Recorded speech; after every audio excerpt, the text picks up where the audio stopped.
반갑습니다. 의사소통교육부 김은현 교수입니다. 이 시간에는 수필의 정의에 대해서 살펴보도록 하겠습니다. 구체적인 내용은 수필과 에세이의 차이를 알아보기 위해서 수필의 정의를 따져보고자 합니다. 처음으로 수필의 정의에 대해서 살펴보고, 두 번째로 에세이 정의를 따로 살펴봅니다. 그리고 수필과 에세이를 어떻게 함께 통합해서 정의할 수 있는지를 살펴보도록 하고, 오단락 에세이 쓰기에 있어서의 문제점을 따져보도록 하겠습니다. 첫째, 수필의 정의. 수필은 따를 수, 붓필 이렇게 두 글자로 이루어져 있습니다. 즉, 붓을 따라 쓰는 글을 뜻합니다. 붓을 따라서 쓴다고 하니까 글자를 알고 붓이라는 필기 도구만 있으면 누구나 쓸 수 있는 것으로 알지만 수필만큼 쓰기 어려운 글도 없습니다. 따라서 수필을 제대로 쓰기 위해서는 그 정의부터 잘 알아야 하겠습니다. 수필을 정의하는 데 있어 사람마다 견해 차이가 조금씩 있어서 혼란스럽습니다. 혹자는 수필을 정의할 때 그 역사성을 중시하고, 또 어떤 혹자는 수필을 쓰는 형식이나 내용 등을 중시하기도 합니다. 우리가 수필을 마치 서양에서 말하는 에세이라는 말의 번역어처럼 알고 있는 사람이 많습니다. 그런데 사실 그 두 가지 말의 역사적인 근원은 다릅니다. 동양에서는 수필이라는 말을 일찍부터 써왔습니다. 그러니까 에세이가 수필로 번역되기 이전에 동양에는 수필이라는 말이 먼저 존재했던 것이죠. 중국의 남송 때 홍매라는 사람의 용제수필은 74권으로 되어 있고 전체는 5집으로 되어 있는 아주 방대한 수필집입니다. 홍매의 용제수필 서문에 그런 내용이 나옵니다. 수필의 의미가 잘 드러나 있죠. 용제수필 서문에 보면 이런 말이 있습니다. 나는 버릇이 게을러 책을 많이 읽지 못하였으나 뜻하는 바를 따라 앞뒤 가리지 않고 써두었으니 수필이라 한다. 여기는 수필의 정의가 나와 있죠. 뜻하는 바를 따라서 앞뒤 가리지 않고 써두었다. 그러니까 북하는 대로 생각나는 대로 많이 써두었다. 그래서 수필이라 한다, 이런 뜻이죠. 우리나라의 경우에는 예남 박지원의 연경기행문인 열하일기에 일신수필이라는 말이 나옵니다. 여기도 수필이라는 말이 나온 거죠. 우리나라에서 처음으로 수필이라는 말이 나오는 것이 바로 열하일기입니다. 열하일기. 또한 그 형식이나 내용에 있어 수필로 분류할 수 있는 것은 이미 한자를 사용했던 신라시대 때부터 고려, 조선시대에 이르기까지 대단히 많이 있습니다.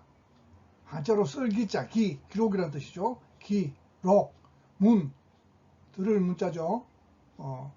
화, 이야기 화자, 이야기 담자, 집, 지, 서, 잡기, 잡록, 잡설, 만필, 말록, 한화, 필담, 기문, 살록, 연담, 견문록 같은 이런 말들이 제목에 붙여져 있는 글이나 책은 거의 다 수필 형식의 글들이라고 생각하면 되겠습니다. 그 이전에 수필이라는 말이 없었기 때문에 저런 제목을 붙여서 글을 썼던 것이죠. 고려시대 이일로가 쓴 반집, 세자의 보한집, 또 조선시대로 오면은 작가와 연대가 알려져 있지 않은 대동야성이라는 책이 있고, 유형은의 반개수록, 김만중의 서포만필, 이런 것도 수필이라고 볼 수가 있습니다. 근데 최초의 수필은 육일준의 서유경문입니다. 그 다음에 나온 것이 최남선의 백두산 건참기, 심춘술래, 그 다음에 이강수의 금강산 유람기 등이 있습니다. 근대의 수필은 기행문적인 성격의 수필이 많습니다. 서유경문이나 백두산 건참기, 심춘술래, 금강산 유람기 등은 기행문 스타일의 수필이죠. 기행문도 그러니까 수필에 해당된다고 할 수 있습니다.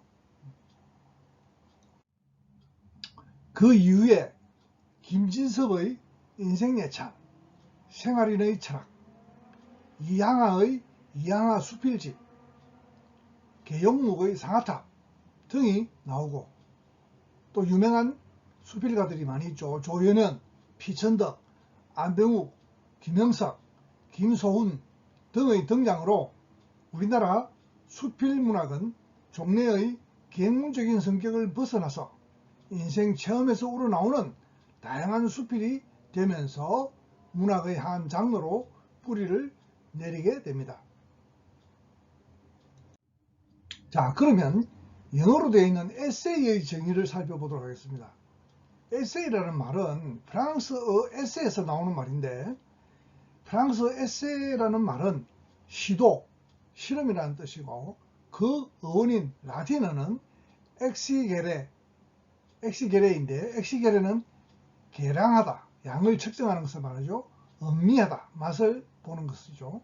라는 뜻을 갖고 있습니다. 불어로 에세라는 말이 영어의 에세이로 바뀐 것이죠. 에세. 불어의 에세이라는 동사는 시도하다, 영어의 트라이하고 같은 말입니다. 뭔가를 시도해보다, 그런 뜻입니다. 근데 맹사로서는 에세, 시도, 실험 이런 뜻이라고 하는 거죠. 이 에세라는 말이 처음 프랑스어에 등장하는 것은 몽테뉴의 수상록입니다. 에세, 복수 형태로 되어 있죠. 수상록, 에세. 에세라는 몽테뉴의 수상록으로 번역되는 이 에세에서 에세라는 말이 처음 사용됐다.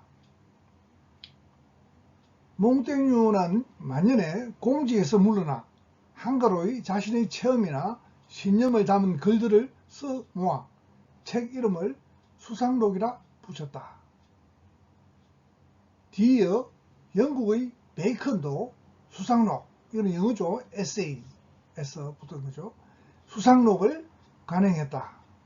이로부터 서양에서 본격적인 에세이 문학이 형성되었다.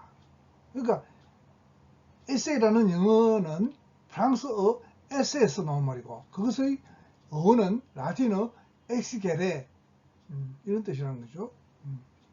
그래서 엑시게레는 계량하다, 음미하다 이런 뜻이고, 에세는 프랑스어 에세는 시도, 실험 이런 뜻이고, 거기서 나온 말이 영어의 에세이라는 말이라는 뜻이죠. 그런데 서양에도 몽테뉴 이전의 그리스 시대 테오프라스토스의 성격론, 플라톤의 대화편 글들, 로마 시대 키케로, 세네카 같은 사람들의 글들, 아우렐리우스의 맹상록 등 에세이로 볼 수 있는 것들이 많다. 아까 동양에서도 수필이라는 말이 나오기 이전에 많은 수필다운 그런 글들이 있었다고 했죠. 그것처럼 서양에서도 에세이라는 말이 나오기 이전에 많은 에세이로 볼 수 있는 그런 글들이 있었다는 거죠. 영국에서는 베이컨 이후에 C. 램, W. 해즐릿, L. 헌트, T.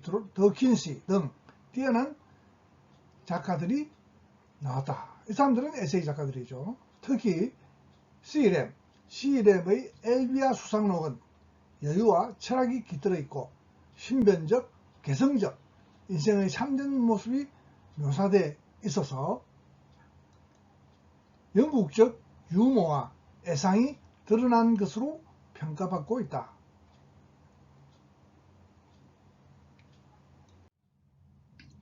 자, 그러면 수필과 에세이라는 두 용어의 동양과 서양의 이 두 용어가 어떻게 통합해서 정의를 할 수 있는지에 대해서 살펴보도록 하겠습니다. 동양에서 말하는 수필이란 우리가 오늘날 수필이라는 말에 대해서 부여하고 있는 정의부터 살펴보겠습니다. 수필이란 형식에 구애받지 않고 생각나는 대로 체험, 의견, 감상을 적은 것을 뜻하며 어원상으로 살펴보아도 수필은 동양의 수필이죠. 에세이와 서양의 에세이와 개념이 비슷하다.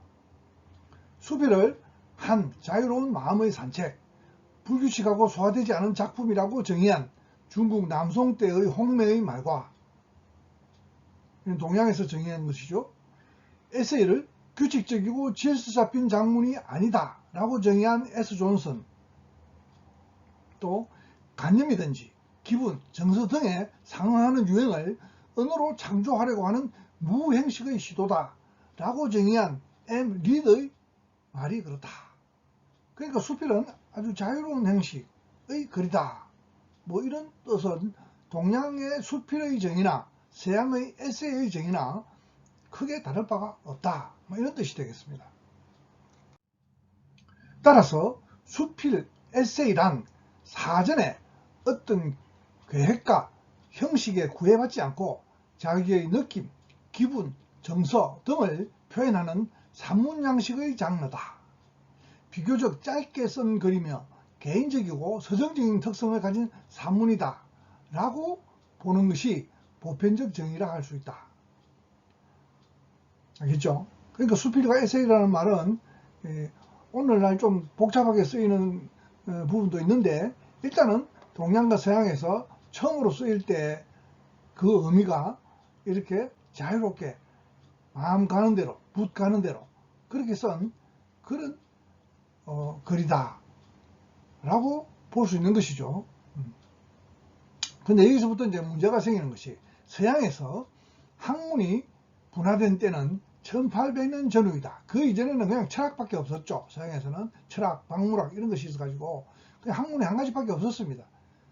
그런 것이 1800년대, 그러니까 19세기에 들어오면서 본격적으로 학문이 개별 학문으로, 오늘 우리가 공부하고 있는 이런 개별 학문들로 다 분화가 되죠. 분화가 되면서 개별 학문들로 바뀌게 된 것이죠. 그 전의 철학자들의 에세이와 1800년 이후의 그런 일반화된 에세이는 그 무게에 큰 차이가 납니다. 다 개별화된 그런 학문에서 다 나름대로 다 그런 과거의 에세이들이 맡은 역할들을 다 가져가 버리고, 그러니까 에세이가 맡을 수 있는 역할은 아주 축소돼 버린 거죠. 그러니까 철학자는 철학이 학문으로 분류되면서 그쪽으로 또 옛날 철학자들은 다 또 그쪽 과거 철학적 에세이들 다 그쪽 철학으로 포함돼 버리고, 또 다른 뭐 학문들이 분화되면서 다른 과학적인 학문이 생기면 또 그쪽으로 다 가버리고, 이렇게 돼서 이제 문학적 에세이는 굉장히 축이 이렇게 폭이 좁아져 버린 것이죠. 동양에서 수필로 부르던, 또 서양에서 에세이라고 부르던 거기서 서양의 에세이에서 미셀런이라는 것이 분화가 되는 겁니다. 분화가. 서양에서는 수필이 분화가 안 됐는데, 동양에서는 수필이 분화가 안 됐는데, 서양에서는 이 에세이가 1800년을 전후에 한 그런 어떤 그 학문 분화의 그런 영향을 받아가지고 에세이에서 미셀런이라는 장르가 분화가 된다는 이야기죠. 그래서 오늘날 우리가 에세이라고 그러면은 어느 정도 지적, 객관적, 논리적, 사회적 성격을 지닌 짧은 평론으로 여겨지고 있습니다. 그리고 미셀런이는 감성적, 주관적, 개인적, 정서적 특성을 갖는 신변 잡기로서 다소 좁은 뜻의 에세이를 가리키게 되었다. 그러니까 원래 에세이는 원래 동양의 수필과 비슷한 뜻을 가지고 있었는데, 오늘날의 에세이는 미셀런이하고 이렇게 역할 분담을 하게 됐다는 이야기죠. 그래서 영문학에서는 이것을 포멀 에세이와 인포멀 에세이로 부르기도 합니다. 그러니까 이때 포멀 에세이가 그 위에 있는 지적, 객관적, 논리적, 사회적 성격을 지닌 짧은 평론, 즉 그냥 에세이라고 불리는 그 에세이가 되겠고, 인포멀 에세이가 바로 그 밑에 에세이에서 분화되어 나온 그 미셀러니를 가리키는 말이 되는 거죠. 그러다 보니까 동양에서도 이러한 영어권의 어떤 분류법에 따라서 수필을 두 가지로 나누게 됩니다. 그래서 동양에서도 중수필, 무거운 수필이라는 뜻이죠. 중수필, 또 경수필, 가벼운 수필 이렇게 나누게 됩니다. 그러니까 여기서 중수필은 과거의 에세이가 되는 것이고, 경수필은 거기서 분화되어 나온 그 미셀러니가 되겠죠. 이렇게 됐다는 것이죠. 그러니까 에세이라는 말은 영어니까 영어권에서 이렇게 나누어 쓰다 보니까 우리 한자 어권에서도 이렇게 수필을 두 가지로 나누는 이런 분류법도 생기게 되었다. 그런 이야기죠. 우리가 일상생활에서 여전히 중수필과 경수필을 나누지 않고 뭉뚱그려서 그냥 수필이라고 부르는데, 그것은 대개 영어권에서 미셀런이라고 부르는 경수필을 가리키는 것입니다. 우리나라에서 문학 장르의 하나로 치는 수필이 바로 그것이죠. 우리가 문학의 한 장르로 치는 수필이 바로 그것입니다. 경수필이죠. 그게 따지면. 그런데 우리나라에서 통하는 이런 용어 혼용 탓에 에세이를 꼭 수필이라고 생각하는 혼란이 생깁니다. 우리가 수필로 부르는 것은 대개 미셀러니인데 말이죠.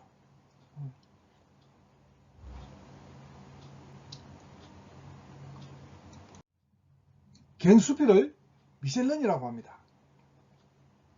미셀러니는 개인의 취향, 체험, 느낌, 인상 등을 자유롭게 표현하는 수필로 가볍고 쉬운 느낌의 문장을 구사하는 흔히 몽테뉴적 에세이라 합니다.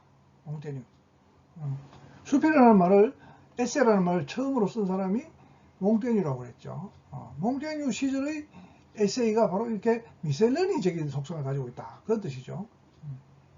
경수필은 개인적이고 주관적이며 서술자인 나가 겉으로 직접 드러나 있는 경우가 대부분이죠. 개인적인 정서와 감성에 의존하며 시적 진술이 드러나고, 또한 신변, 잡기적인 그런 개인적인 이야기, 사적인 이야기, 그런 것들을 많이 담고 있습니다. 오늘날 수필이 그런 것이죠. 중수필을 우리가 에세이라고 할 수 있는 것이죠. 에세이를 그러니까 중수필이라고 이제 부르게 된 것이죠. 영어권에서만 그렇습니다. 저 프랑스어나 이런 데서는 여전히 에세이라고 부르고 있습니다. 에세. 그러니까 동양에서 수필이라고 부르고 있는 것이나 프랑스 같은 데서 그냥 아직도 에세이라고 부르는 것은 같은 그런 맥락이죠. 영어권에서만 이렇게 에세이를 미셀러니와 구분해서 중수필로 다루고 있는 것이죠. 에세이는 일정한 주제를 갖고 체계적인 논리 구조와 객관적인 관찰을 바탕으로 하여 쓰여진 수필로 무겁고 깊이 있는 느낌의 문장을 구사하고 있다. 흔히 베이컨적 에세이라 한다. 그러니까 영어권에서 에세이 개념을 이렇게 만들어버린 거죠. 베이컨은 영국 사람이죠. 사회적, 객관적 관심을 표현하며 서술자인 나는 겉으로 드러나지 않는 경우가 대부분이다. 보편적 논리와 이성에 의존하며 논리적이고 논정적인 진술이 드러나고 지적이며 사색적인 수필이 중수필이다. 그러니까 미셀러니는 아주 신변잡기적인 그런 이야기고, 중수필은 뭡니까? 좀 논정적인, 논리적이고 논정적이고 지적인 그런 특성이 있다. 그런 뜻입니다. 우리가 흔히 대하는 수필, 우리가 문학 장르로서 수필 이렇게 부르는 것은 신변잡기적이고 개인적인 생각과 체험을 다룬 가벼운 느낌의 수필이죠. 즉 미셀러니에 해당되는 겁니다. 영어권에서 말하는 미셀러니죠. 프랑스어권에서는 여전히 그냥 에세이라고 부릅니다만은, 일반적으로 수필을 에세이로 생각하는 경우가 많은데 이는 영어식으로 따지면 잘못된 것이죠. 프랑스식으로 따지면 맞습니다. 그러나 영어식으로 따지면 잘못된 것이죠. 오히려 근데 에세이란 말이 영어니까 오히려 우리가 쉽게 읽는 문학 장르로서의 수필글은 에세이가 아닌 미셀레니가 대부분이다. 우리말 수필은 에세이라는 용어를 처음 쓴 프랑스적 에세이, 즉 몽테뉴식 에세이하고는 비슷하죠. 베이컨적 에세이 같은 영어권의 그런 에세이하고는 다르죠.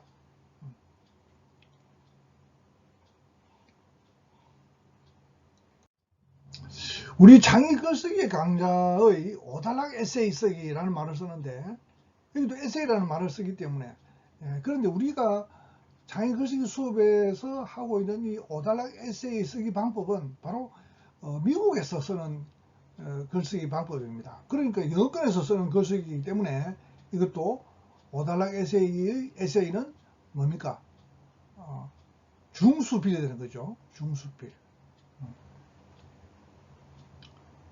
우리 오달락 에세이 쓰기에도 그래도 혼란이 포함되어 있습니다. 행식은 에세이 방식으로 논정문 구조인 그런 중수필로 써야 되는 것인데 내용을 신변잡기적인 글로 써야 할 것들이 있기 때문이죠.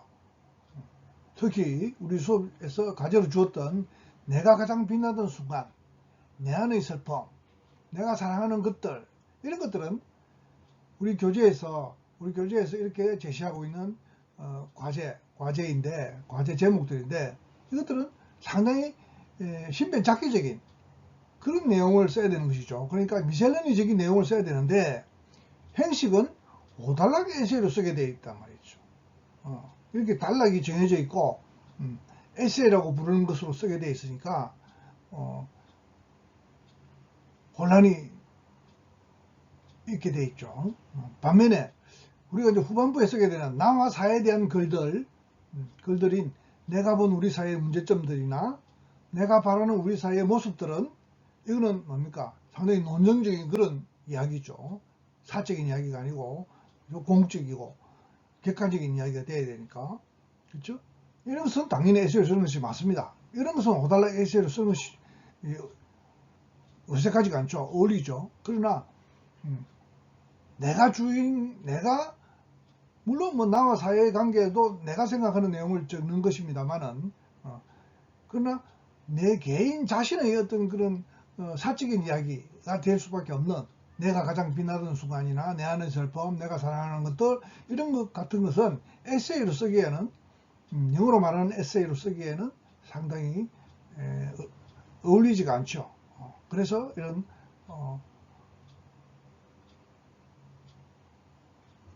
혼란이 느껴집니다.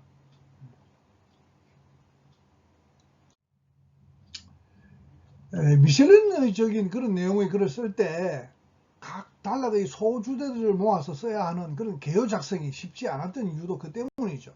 왜냐하면 미셸린적인 내용의 글은 그죠? 어떤 각 단락에 소주제가 있다기보다는 그냥 자연히 북 가는 대로 쓰는 거니까 이 미셀레니적인 내용이 우리가 문학의 한 장르로 실은 수필이니까 그죠?